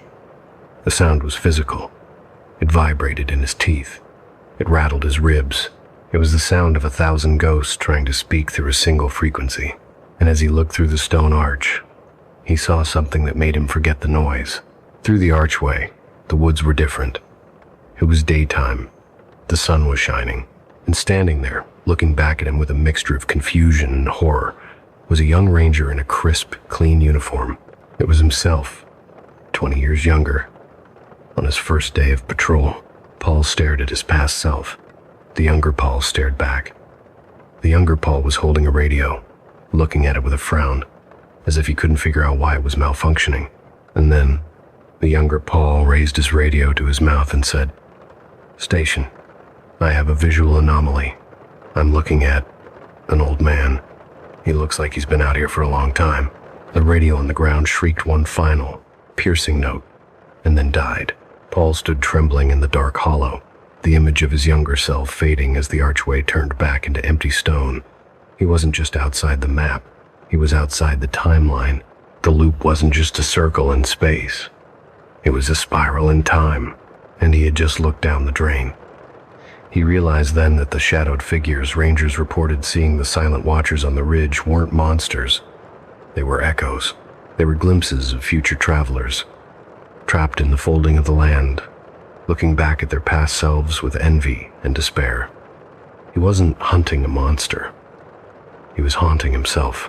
The Dead Zone broadcast. Paul stared at the white X carved into the birch bark. It was raw, weeping sap, a jagged wound in the pale skin of the tree. He touched it, sticky, real. He had carved this 10 minutes ago, or 10 miles ago, or 10 years ago. He backed away, his boots scuffing on the loose gravel. The trail stretched out in front of him, perfectly straight, disappearing into the gloom of the night. It looked innocent.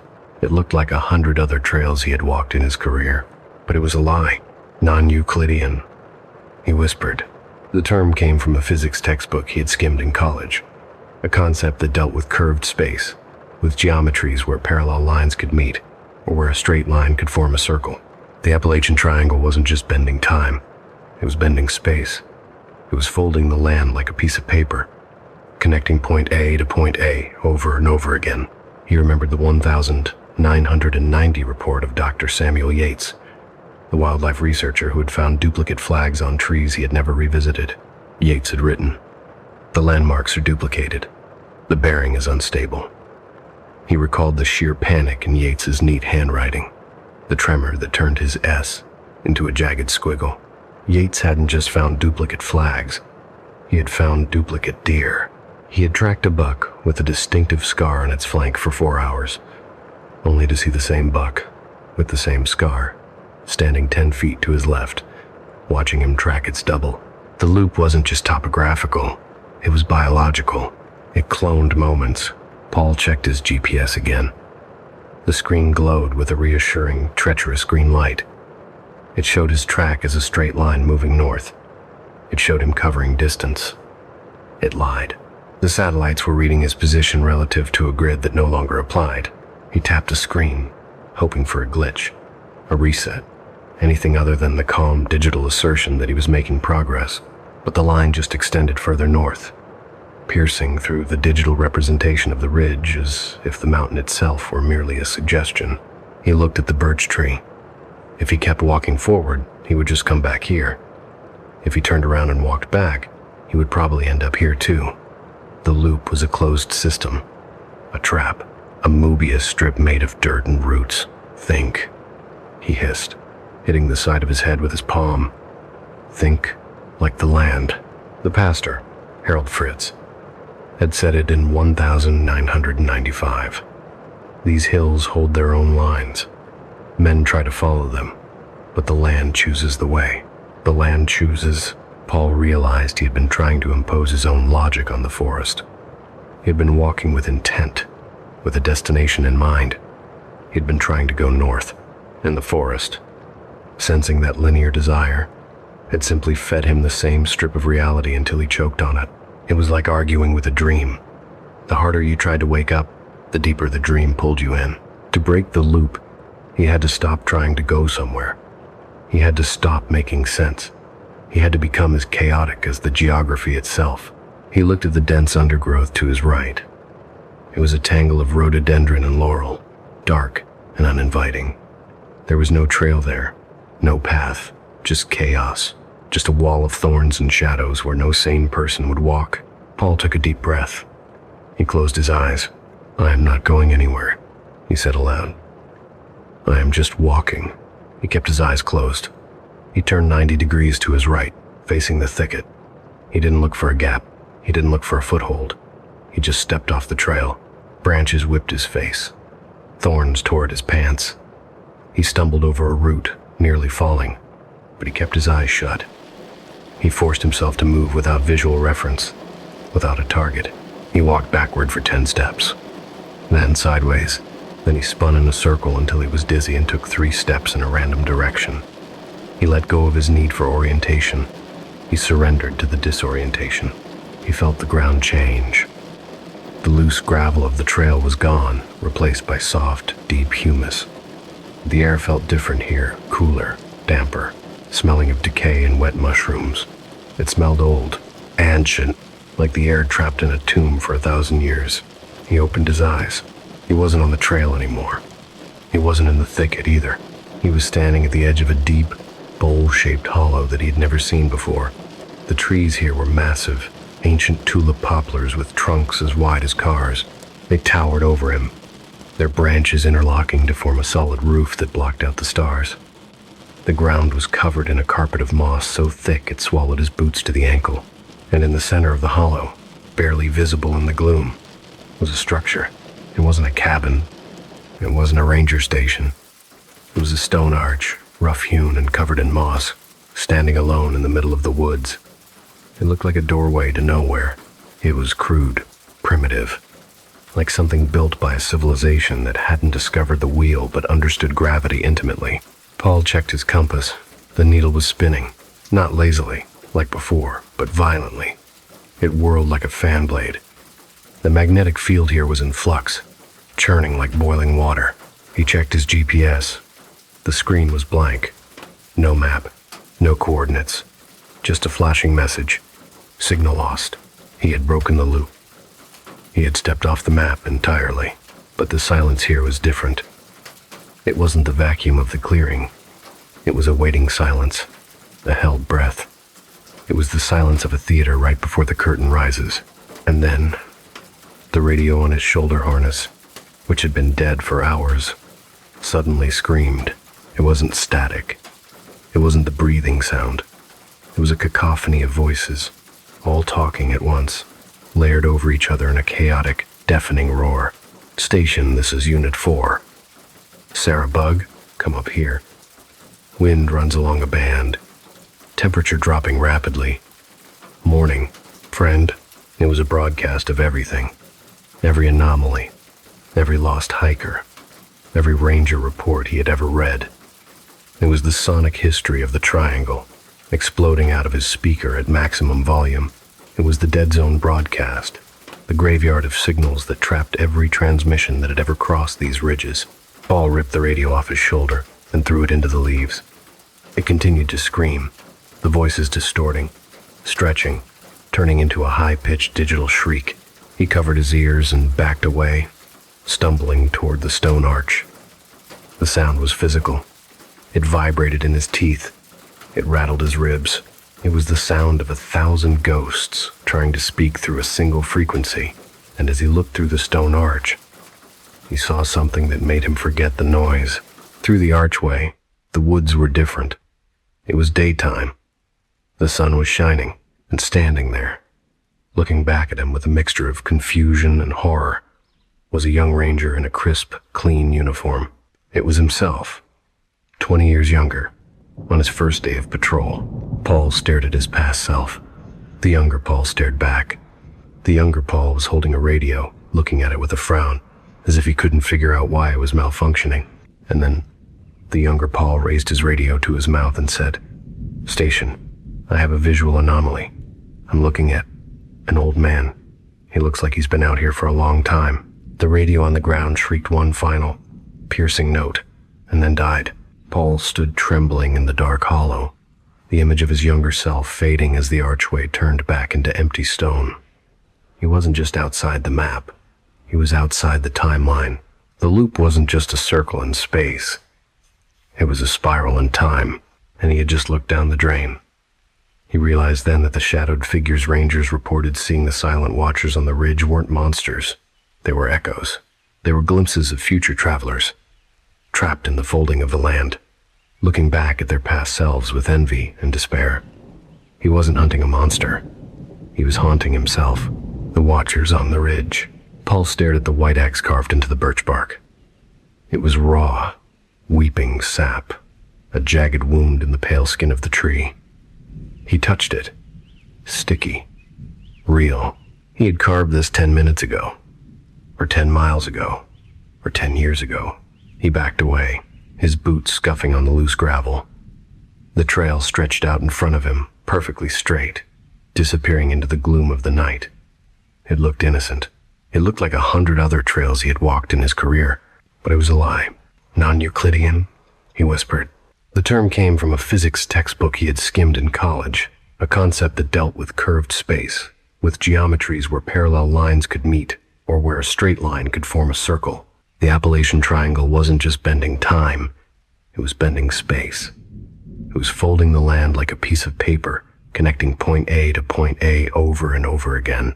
He remembered the 1990 report of Dr. Samuel Yates, the wildlife researcher who had found duplicate flags on trees he had never revisited. Yates had written, "The landmarks are duplicated. The bearing is unstable." He recalled the sheer panic in Yates' neat handwriting, the tremor that turned his S into a jagged squiggle. Yates hadn't just found duplicate flags. He had found duplicate deer. He had tracked a buck with a distinctive scar on its flank for 4 hours, only to see the same buck with the same scar standing 10 feet to his left, watching him track its double. The loop wasn't just topographical. It was biological. It cloned moments. Paul checked his GPS again. The screen glowed with a reassuring, treacherous green light. It showed his track as a straight line moving north. It showed him covering distance. It lied. The satellites were reading his position relative to a grid that no longer applied. He tapped the screen, hoping for a glitch, a reset, anything other than the calm, digital assertion that he was making progress. But the line just extended further north, piercing through the digital representation of the ridge as if the mountain itself were merely a suggestion. He looked at the birch tree. If he kept walking forward, he would just come back here. If he turned around and walked back, he would probably end up here too. The loop was a closed system, a trap, a Mobius strip made of dirt and roots. Think, he hissed, hitting the side of his head with his palm. Think like the land. The pastor, Harold Fritz, had said it in 1995. These hills hold their own lines. Men try to follow them, but the land chooses the way. The land chooses.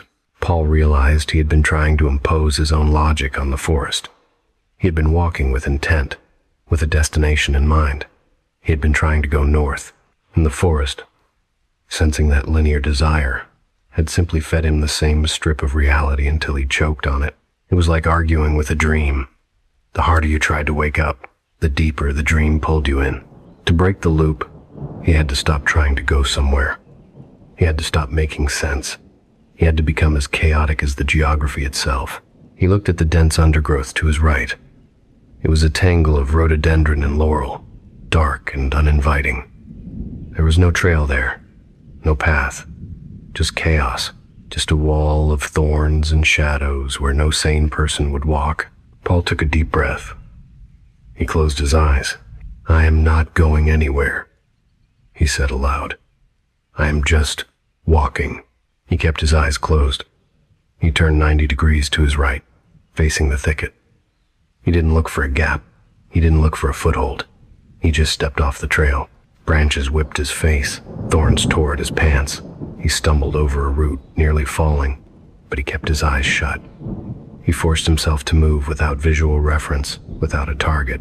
He walked backward for 10 steps, then sideways. Then he spun in a circle until he was dizzy and took 3 steps in a random direction. He let go of his need for orientation. He surrendered to the disorientation. He felt the ground change. The loose gravel of the trail was gone, replaced by soft, deep humus. The air felt different here, cooler, damper, smelling of decay and wet mushrooms. It smelled old, ancient, like the air trapped in a tomb for 1,000 years. He opened his eyes. He wasn't on the trail anymore. He wasn't in the thicket, either. He was standing at the edge of a deep, bowl-shaped hollow that he had never seen before. The trees here were massive, ancient tulip poplars with trunks as wide as cars. They towered over him, their branches interlocking to form a solid roof that blocked out the stars. The ground was covered in a carpet of moss so thick it swallowed his boots to the ankle, and in the center of the hollow, barely visible in the gloom, was a structure. It wasn't a cabin. It wasn't a ranger station. It was a stone arch, rough-hewn and covered in moss, standing alone in the middle of the woods. It looked like a doorway to nowhere.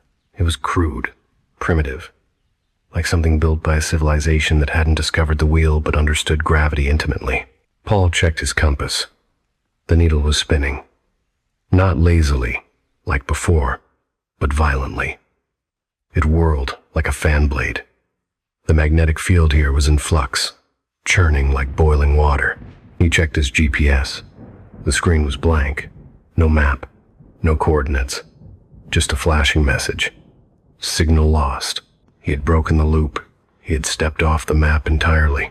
But the silence here was different. It wasn't the vacuum of the clearing. It was a waiting silence, a held breath. It was the silence of a theater right before the curtain rises. And then, the radio on his shoulder harness, which had been dead for hours, suddenly screamed. It wasn't static. It wasn't the breathing sound.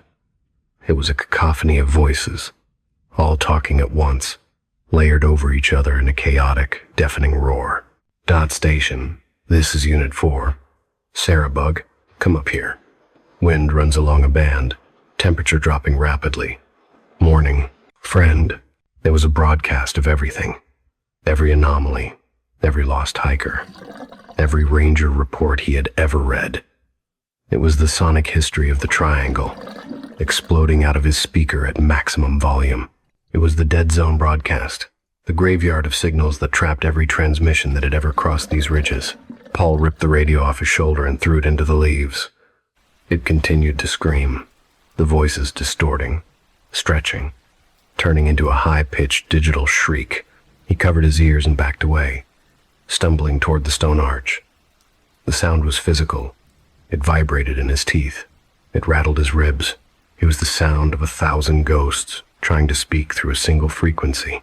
And as he looked through the stone arch, he saw something that made him forget the noise. Through the archway, the woods were different. It was daytime. The sun was shining, and standing there, looking back at him with a mixture of confusion and horror, was a young ranger in a crisp, clean uniform. It was himself, 20 years younger. On his first day of patrol, Paul stared at his past self. The younger Paul stared back. The younger Paul was holding a radio, looking at it with a frown, as if he couldn't figure out why it was malfunctioning. And then, the younger Paul raised his radio to his mouth and said, "Station, I have a visual anomaly. I'm looking at an old man. He looks like he's been out here for a long time." The radio on the ground shrieked one final, piercing note, and then died. Paul stood trembling in the dark hollow, the image of his younger self fading as the archway turned back into empty stone. He wasn't just outside the map. He was outside the timeline. The loop wasn't just a circle in space. It was a spiral in time, and he had just looked down the drain. He realized then that the shadowed figures rangers reported seeing the silent watchers on the ridge weren't monsters. They were echoes. They were glimpses of future travelers, trapped in the folding of the land, looking back at their past selves with envy and despair. He wasn't hunting a monster. He was haunting himself. The map is not the territory. The gauntlet of shadowed figures had broken him in a way the silence and the cold never could. They had watched him not as a predator watches prey, but as an audience watches a play they've seen 1,000 times. Their indifference was the true horror. They knew the ending. They knew that no matter how fast he ran, he was merely traversing a loop that they had designed, or at least one they tended like gardeners in a graveyard. Paul stumbled out of the woods and onto the hard, cracked asphalt of the station parking lot.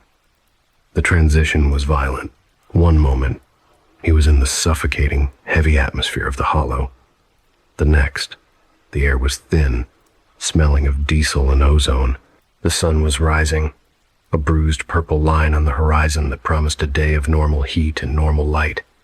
He fell to his knees, the impact jarring his teeth, and vomited onto the pavement. It was a physical purging, his body trying to reject the unnatural physics it had absorbed. He stayed there for a long time, listening to the sound of his own breathing, waiting for the world to glitch.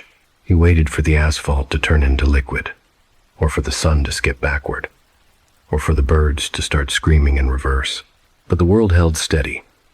A bird sang a real bird, a robin, with a song that carried on the wind without distortion. A car drove past on the highway a mile away, the hum of its engine mundane and beautiful. It was the most beautiful sound he had ever heard because it followed the rules. Combustion, friction, velocity, cause and effect. He was back.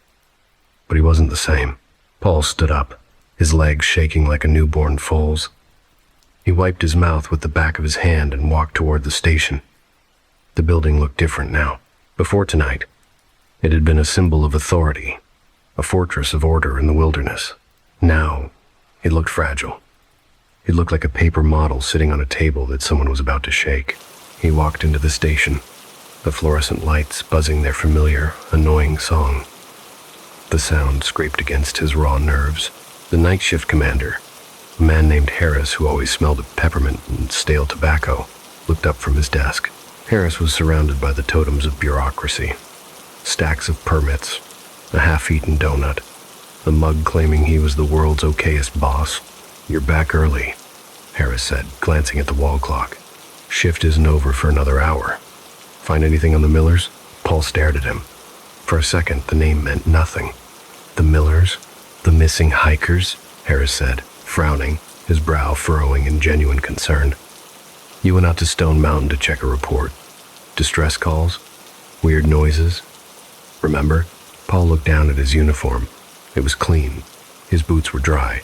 There was no mud from the impossible tracks, no soot from the paused fire, no frost from the summer blizzard. He touched his face. The scratch from the briar patch was gone. The triangle hadn't just looped him. It had reset him. It had scrubbed the physical evidence of his journey, leaving only the psychological scar tissue. "Yeah," Paul said, his voice sounding hollow, like it was coming from a different room. He realized then that he couldn't tell Harris. He couldn't tell anyone. If he spoke the truth, if he said, "I saw time stop," or "I met myself in a mirror," Harris would look at him with pity. He would call a doctor. He would file a mental health report. And the box in the basement would stay closed. False alarm. Paul lied, the words tasting like copper. Just some kids with a Bluetooth speaker playing pranks. I chased them off toward the highway. Harris sighed, leaning back in his chair, the springs squeaking. Figures. Kids these days. No respect for the silence. The silence. Paul almost laughed. Harris had no idea what silence really was. "I'm gonna head downstairs," Paul said, moving toward the hallway. "Hey," Harris called out. "Where are you going? That area is restricted." "You know the drill." "Paul, shift logs go in the computer. Filing a receipt?" Paul lied again. "Old equipment reek. Needs a paper trail." He didn't wait for permission. He walked past Harris, down the hall, and opened the door to the basement stairs. The air down here was cooler, smelling of mold and history. He descended, his footsteps echoing on the wooden slats. He walked past the boiler, past the crates of flares, to the corner where the shadows gathered. He found the gray box. It sat there, heavy and unimposing. The archive of the impossible. Paul opened it. The smell of old paper wafted up a dry, sweet scent. The files were there, the handwritten notes of the dead rangers, the sketches of footprints that went up walls, the transcripts of radio calls from ghosts. He saw the report from Evelyn Morris about the shifting ridge lines. He saw the note from Paul Whitlow, his own name, but a different man, a different time about the voices in the mist. He realized he wasn't just a ranger anymore. He was a curator. He was the custodian of the things that didn't fit. He pulled out a fresh sheet of paper from a stack on a nearby shelf. He sat on a crate, using his knee as a desk, and began to write. He didn't write a standard report. He wrote a confession. He wrote everything. The mimic that wore his voice, the silence that crushed the air, the cold that froze a deer in mid-breath, the paused camp of Patrick Lane, the time loop with the bent birch tree, the archive of echoes screaming from the stone arch. He wrote until his hand cramped, pouring the nightmare out of his head and onto the page. He needed to get it out. He needed to make it physical, to prove that it had happened, even if the world refused to acknowledge it. "The land here is not finished," he wrote, his pen tearing the paper. "It is a draft. It is unsettled reality. We are walking on the ink before it dries." When he was done, he folded the paper. He didn't sign it. It didn't matter who wrote it. It only mattered that it was in the box. He placed it on top of the pile, right next to the unfinished journal entry from 1981. Then he closed the lid. The click of the latch sounded like a gunshot. He walked back upstairs. The station was brighter now, the morning sun streaming through the blinds. He went to the large topographical map on the wall. The official map, the one that claimed to know where every ridge and valley lay. He took a red marker from the tray. Harris watched him, confused, coffee mug halfway to his mouth. "What are you doing?" Paul didn't answer. He uncapped the marker. He stared at the blank space between Norton, Harlan, and the Tennessee border. The map showed contour lines there. It showed creeks. It showed trails. It was a lie. With a steady hand, Paul drew a thick red circle around the entire region. He drew it over the trails, over the ridges, over the names of the towns. He obliterated the false order with a ring of warning. Inside the circle, he wrote 3 words. "Here, be dragons," he whispered. "What?" Harris asked, standing up. "Paul, you can't mark up the master map. That's government property." "Nothing," Paul said, capping the marker and setting it down. just marking a hazard. A sinkhole. A big one. He walked to the window and looked out. The sun was fully up now, bathing the parking lot in golden light. The world looked normal. The silver sedan was gone. The Millers were gone. But at the edge of the woods, where the asphalt met the trees, a shadow was standing. It was tall, thin, and featureless. It wasn't doing anything. It didn't look threatening. It was just watching. It stood perfectly still. A void in the morning light. A tear in the fabric of the visual field. Paul looked at it.